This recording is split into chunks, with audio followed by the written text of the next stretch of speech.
Good morning. We've got an eco-flower retreat here today, very jolly, and don't tell anyone. It's possible we'll get some sunshine. Anyway, before everybody else gets up, and this is why I'm whispering, I'm off to get some moss and some twigs and some bits and pieces for us to play with all day long. See you in a minute. No, but really, is there anything like sunshine after the rain? I don't know if we're going to get it all day, but the sound is my trundly trolley. Look at the leftover crabapple blossom. I don't think we'll cut any for today, but they have been amazing. I can't believe we've still got blossom at the end of May. I've got a bride this weekend, and she is getting married. They live on a cider farm. They grow cider apples, and she's getting married in an orchard. And I remember when she rang me first and said, well, hopefully there'll be blossom, and I thought, there'll never be blossom still at the end of May.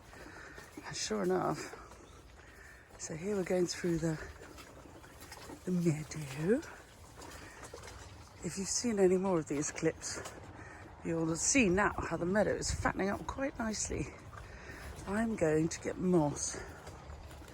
It's my number one priority. And it'll be through here.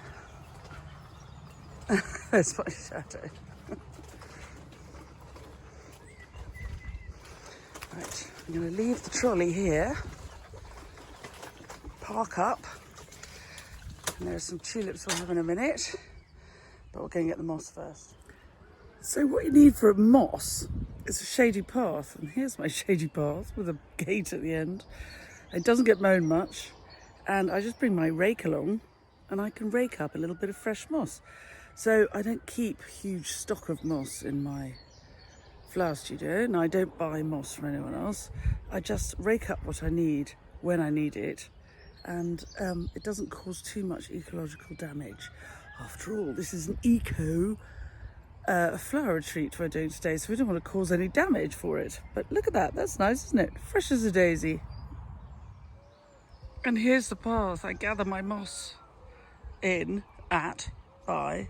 with, and look, there's a little mossy moment where I've been clearing it.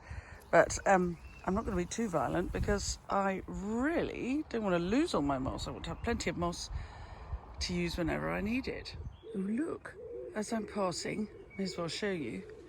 You see, remember in the cowslip splitting video I did over the weekend?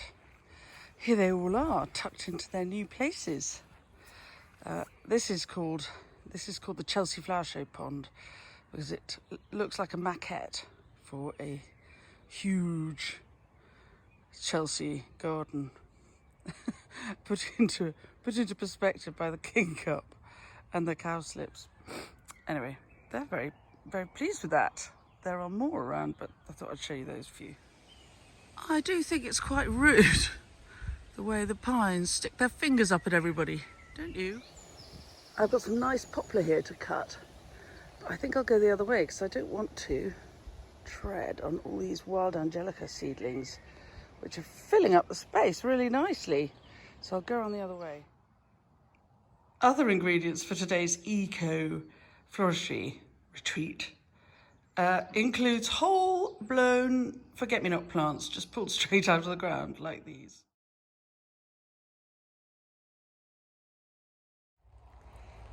So some hours later, we've had 10 students here and it's been really, really fun. We've had a really lovely time.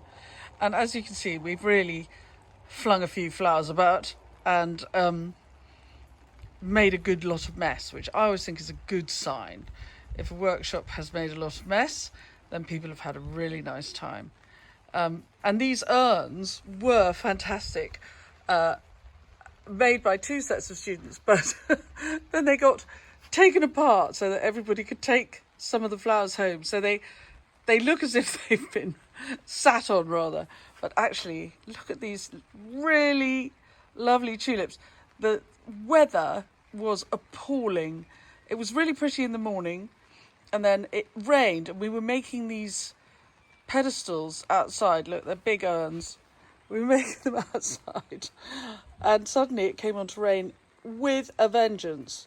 So we moved them. So these have been moved around. But anyway, the students, I think, had a really lovely time, and I have to say I love the work they made. And my favourite piece of work is this lovely crown attached to the pole of our sail, like a stretch tent. And this was made, I think it's absolutely stunning. So the focus of today's workshop was eco floristry, and this beautiful crown was made by a lovely girl called Ellie Rose, who has a business called Flowers by the Gate in Beckington, near Frome in Somerset. And we were looking at ways of having flowers and foliage on marquee poles, and she made this absolutely stunning thing. It's all in water, and I think it's my favourite of the day. So well done, Ellie. I hope you won't mind me posting this, but I do think it's really, really pretty, and I think it's a lovely way to soften a marquee pole. And there is no floral foam. It's all in water, and would be easy to make and transport. So the mechanics in this lovely crown are, in fact, 3 jam jars. How simple is that? But all the flowers and foliage make a beautiful piece, and you can't really see the mechanics when you're looking from the front. And you could do this with as many different jars as you wanted, and just cover up your workings with your foliage. So there's the back, and I'll go around to the front for you. And there's the front. I think that's really very light. I like the way that the flowers are tucked in above. So it's really about the foliage and the buds. I like that kind of thing. And sometimes we're joined by our feathered friends. Here's a robin, and he's got a wireworm in his mouth. All the people walking around here, he's gone on to the other, there he is. All the people walking around here all day have just stomped on the ground, and lots of creatures have come to the surface, and he is feeding his family. He's gone. So there you are. That's a typical day at a workshop at Common Farm. We hold masses of days here through the year, as well as lots of online workshops. So do have a look at our website, commonfarmflowers.com, and maybe book yourself a special treat either here in Somerset between Bruton and Wincanton, fashionable Bruton, up and coming Wincanton in Somerset, or online, and we'll be delighted to see you one way or another. If you've enjoyed our videos, do subscribe and press the bell icon, and you'll be told when the next one is up. And have a lovely evening, everybody. Hope you enjoy the sound of the rain on the tent. Oh, I can't believe it's nearly June. It's freezing. See you soon.